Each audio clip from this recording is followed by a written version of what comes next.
Hey, how you doing? My name's Alex, owner of CrossFit Southway. I've got Jaden here with me. We're going to go over 5 key points in the bench press. So I want you to watch this video several times.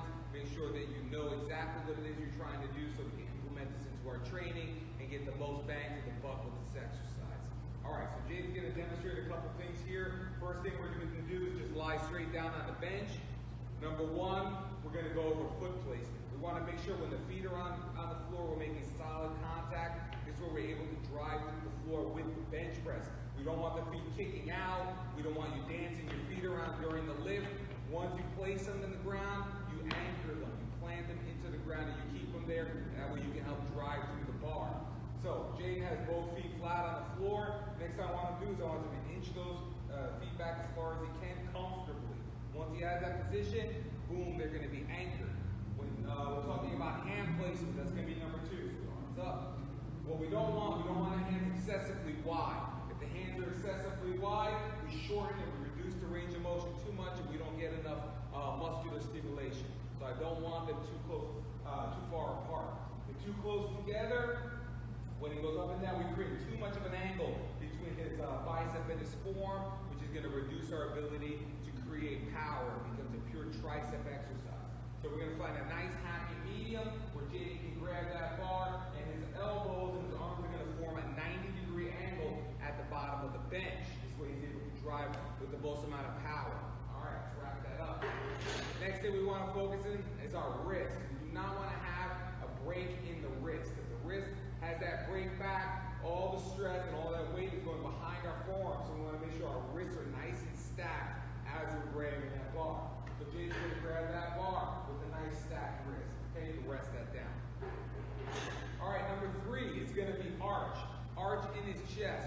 We want to create a small gap underneath him. Shoulder blades are going to get squeezed together, and that chest is going to rise nice and high, bringing the chest to the bar as well as the bar coming down to the chest. So we're going to bring that chest nice and high. Feet are planted. We've got a good grip. The bar comes up down to the base of the chest, which is going to be right about underneath the nipple line or the sternum. And we're going to rack that bar to the base of the chest, which is going to be right about underneath the nipple line or the sternum. And we're going to rack that bar back up. Beautiful.